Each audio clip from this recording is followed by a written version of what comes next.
সুন্দর সকাল দেখে সবাইকে জানাই শুভ সকাল। বড়দের প্রণাম, ছোটদের অনেক অনেক ভালোবাসা। কেমন আছেন আমার সকল বন্ধুরা? ভগবানের কাছে প্রার্থনা করি সবাই ভালো থাকবেন। দেখুন সকালের কিছু কাজ করে তারপরে চলে এসেছি শরবত করতে। তার আগে মেয়ে কিন্তু রুটি তরকারি নিয়ে কলেজে চলে গেছে। মেজো মেয়ে, বড়ো মেয়ে তো অ্যাডমিশন হয়নি, তাই ঘরে আছে এখন। ওর বাবাও কিন্তু কাজে চলে গেছেন। ওর বাবা যখন যান মাঝে মাঝে একটু করে দেখায়। যাই হোক, এখানে একটু শরবত করছি, জল ভরছি, সাথে সাথে এখানে রেখে দিচ্ছি মেশিনের এগুলো যে কাপড় আছে, কিছুটা কাপড় আজকে ধুয়ে দেবো হাতে। তো এখানে আজকে মেশিনটা রেখেছি, কারণ হচ্ছে এই যে সোফা তুলে দেওয়া হয়েছে, সোফা তুলে দিয়েছি, ওই জন্য জায়গাটা খালি হয়ে গেছে। আর এদিক ওদিকে বোতলগুলো ছড়ানো হয়েছিল, সেগুলোকে তুলে একটু সাইড করে রেখেছি। বিছানা তুলতে চলে এসেছি। এখন কিন্তু পিউ উঠে গেছে। পিউ উঠে তার মতন কাজ করে, মানে ব্রাশ করে, সে তার মতন কাজ করে। যাই হোক, বিছানা তোলাটা কিন্তু আমার অনেকটা টাইম লেগে যায়, যেহেতু নিচেও বিছানা হয় আর খাটে মেয়েরা ঘুমায়। দ্বিতীয় কথা, অনেকগুলো বালিশ গাঁথা, তারপরে নিচের গাদি, অনেক টাইম লাগে। আজকে এই চাদরটা পাতালাম, এটা কিন্তু পুরনো চাদর, আপনারা আগেও দেখেছেন। আর মিশো থেকে এই চাদরটা মাগানো হয়েছিল আমার, কিন্তু বেশ সুন্দর, কিন্তু নরম, আর ধুতেও কিন্তু খুব সুন্দর। এখানে দেখুন কটা বালিশের কভারগুলোকে আমি চেঞ্জ করে নিচ্ছি। আমি সপ্তাহতে 2 বার করে থাকি, 2 থেকে 3 বারও আমার হয়ে যায়, কিন্তু ধোয়ার সময় এতটা কষ্ট হয় না, কারণ পরিষ্কার থাকে। আর আমার মেয়েরাও সেরকম, সবসময় খাটেই যখন থাকে বসে। এখানে পেঁপে আলু মিক্স একটা ভাজা করছি, ভাত বসিয়ে দিয়েছি, ভাতে ঝিঙে দিয়েছি, আমার খুব পছন্দ ঝিঙে। আর চিংড়ি মাছের ভাজা করছি। আজকে কিন্তু বাচ্চাদের খাওয়াটা কিন্তু খুবই বেকার, সব রান্না আমার পছন্দের হয়ে যাবে, কিন্তু মেয়েরা কিন্তু এইসব খেতে একটুও পছন্দ করে না। তবুও চিংড়ি মাছের ভাজাটা পছন্দ করে, কিন্তু ভাবছি আজকে এই ছোট্ট চিংড়ি মাছ দিয়ে চিংড়ি মাছের মালাইকারি করে নেব। অল্প কটা বড়ি ভেজে দিলাম, যেগুলো একদম ছোট ছোট ভেঙে গেছিলো। এই ভিডিওটা আমার একটু উল্টো হয়ে গেছে, আগে ঘর মুছেছিলাম, কিন্তু সেটা হয়ে গেছে একটু পরে, রান্নাটা আগে। সবার কাছে ক্ষমা চেয়ে নিচ্ছি, যেটা ভুল হয়ে গেলে অবশ্যই একটু ক্ষমা করে নেবেন। আর ভিডিওটা বানানো আমার কাছে এখন অনেকটা কঠিন হয়ে যাচ্ছে, কারণ আমি এই এডিট করা করা আমি এগুলো কিছু করি না, এগুলো করে আমার মেজো মেয়ে। আর সে এখন রাত থেকে কিন্তু রাত পর্যন্ত পুরো চলে যাচ্ছে। এবার ভাববেন রাত থেকে রাত পর্যন্ত কোন কলেজ? না বন্ধুরা, কলেজও করে, তার সাথে সাথে একটা জব নিয়ে, তারও ট্রেনিং নিয়ে ওখানকারও কাজ করে 6 ঘন্টা। তো ওটা ওই পড়ার মধ্যেই থাকে এখন, কারণ এখন সেকেন্ড ইয়ারে তাকে এগুলো করতে হবে। তাই বললাম রাত থেকে রাত, মানে সে বেরিয়ে যাচ্ছে 5টা, আসে রাত 7:45 9টা। দেখুন এই যে অনেক কিছু রান্না হয়েছে।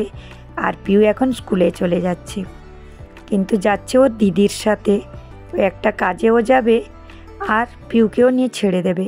পিউ ডান্স করে বলে নিচে ব্ল্যাক কালারের লেগিজ পরেছে। জামা তুলতে চলে এসেছি, আমার পুজো দেওয়া হয়ে গেছে, পুজো দিয়ে চলে এসেছি। 2 বালতি জামা কাপড় ধুয়েছি, আর এইগুলো তুলে নিচ্ছি শুকনোগুলো, তারপরে ওটা দেবো। বড়ো মেয়ে কিন্তু পিউকে ছাড়তে গেছিলো, ওর একটা কাজ ছিল, ওর জন্য গলার আওয়াজ আমার পুরো চেঞ্জ হয়ে গেছে। কেন হয়েছে জানি না, এই গলার আওয়াজ। আর দেখুন হাঙ্গারটা ভেঙে গেছে, তো গলার আওয়াজ পুরো চেঞ্জ। দেখতে দেখতে পৃথিবীর ছেড়ে চলে যাব, ততদিন যা হবে হবে। শুকনো জামা কাপড়গুলো তুলে নিই, পুজোটা দিয়ে দিয়েছি। আর 2 বালতি জামা কাপড় আরও ধুয়ে রেখেছি, পর্দা সব চাদর কভার সব কিছু ধুয়েছি। বাইরের দিকে অনেক জামা কাপড় রয়েছে, ওগুলো তুলতে এখন টাইম লাগবে। আগে এগুলো সব তুলে নিই, তারপরে ভিজেটা দেব। চলুন সঙ্গে থাকুন, আমি সব তুলে পাট করে আসবো। যত গুছোতে তত কিন্তু শুকোতে, তত আবার পাট করে রেখে দিতে। সারা দিন রাত থেকে রাত কী করে হয়ে যায় আমরা কেউ জানি না। সত্যি সংসার মানে আমাদের কত দায়িত্ব, আর আমারটা একটু আলাদা, কারণ আমার তো 3টে বাচ্চা, তার জন্য আমার কাজটা অনেকটা পবিত্র, অনেকটা আলাদা। যাই হোক, এখন সব শুকনো জামা কাপড়গুলোকে কিন্তু গুছিয়ে নিচ্ছি, আর ভিজেগুলো শুকিয়ে দিয়ে এসেছি। এখানে ছোট্ট ঘরের মধ্যে সব সময় গুছিয়ে পরিষ্কার করে বা তুলে রেখে দিতে হয়, কারণ এখানে বড় ঘর না, আর এখানে বাইরে কিন্তু সবাই আসা যাওয়া করেন। যাই হোক, আমার স্নান টান হয়ে গেছে, বাথরুম পরিষ্কার করা সব কিছু করে কিন্তু তারপরেই আমি এসব কাজগুলো করছি। আর এই কাজ যখন করছিলাম তখন আমি খাওয়া দাওয়া করিনি, কারণ মেয়ে তার কাজে একটা গিয়েছিল, তাই আমি খেয়েছিলাম না। কিন্তু পরে আমাদের ঘরে কাজ হবে বলে এসেছিলেন, মানে এই যে যেখানে আমাদের সোসাইটির কাজ হচ্ছে, কিছু কিছু কাজ সবার ঘরে যে বিম থাকে সেইগুলো কাজ আমরা আগে না বলেছিলাম, কারণ স্টাইল ফেটে যাবে বলে। পরেও কিন্তু বললে হ্যাঁ স্টাইল তো ফেটে যাবে।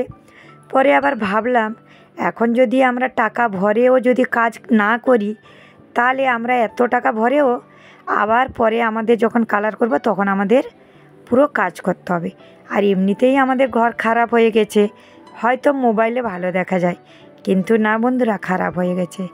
যাই হোক, ওরা কিন্তু আসবে বলে আমি নিজে আবার খেয়ে নিয়েছিলাম। তখন মেয়ে কিন্তু ব্যাংক থেকে আসেনি, একা তো খাইনি, কিন্তু যখন কেউ বাচ্চারা থাকে তখন তো আমি আমার মতন খাই না, ভাবি সাথে খাবো। কিন্তু উনি এসে বললেন তাড়াতাড়ি কাজ করবো, তাই আমি খেয়ে নিয়েছিলাম। খেয়ে শেষ করে গোছানো সব কিছু বাসন ধুয়ে এগুলো রাখতে রাখতে কিন্তু কাজবালা চলে এসেছিলেন। আর সেই সময় আমি ভিডিও করিনি, কারণ কেউ কাজ করছেন, যেহেতু সোসাইটিতে কাজ করছেন, এমনি আমার নিজের আলাদা কাজ হলে ঠিক ছিল। যাই হোক, আমি আমার কাজটা ভেবে আমি কিন্তু করিনি। একদম বিকেলবেলা পিউকে কিন্তু নিতে চলে এসেছি। আর এর আগে যে কাজ হয়েছে, মা মেয়ে কিন্তু ভালো করে ঘরে ঝাড়ু মেরে 2-3 বার মুছামুছি করে তারপরে আমি তাড়াতাড়ি করে পিউকে কিন্তু নিতে এসেছিলাম। তো এই হলো আমাদের সারা দিনের ব্যস্ততা, রাত থেকে রাত পর্যন্ত। একদম সন্ধ্যাবেলা, তার আগে আর ভিডিও করিনি। সন্ধ্যার সময় যে সন্ধ্যা দিচ্ছি, তাই একটু মোবাইলটা দূর থেকে রেখে একটু সন্ধ্যাটা দেখিয়ে দিয়েছিলাম। পিউ তখন পড়াশোনা করছিল, আর বড়ো মেয়েকে বললাম চা করতে। মেজো মেয়ে কিন্তু এখনও আসেনি, অনেকটা রাত হয়ে গেছে।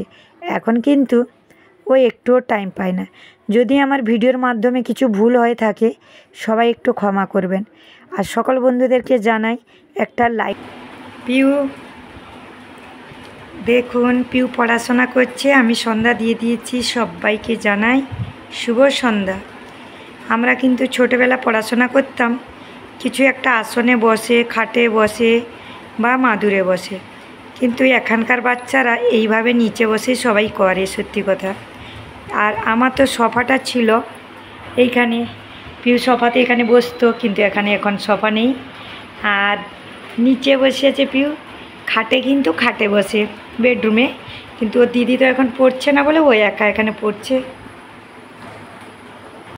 মেয়েকে বলেছিলাম কিছু আসার সময় নিয়ে আসতে, আজকে তাকে দুপুরে খাবারও জোটেনি।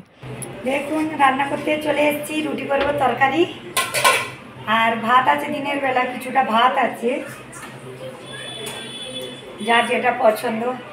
চলুন এখন রুটি করবো, রুটি করে তারপরে আসছি তরকারি রান্না করছি।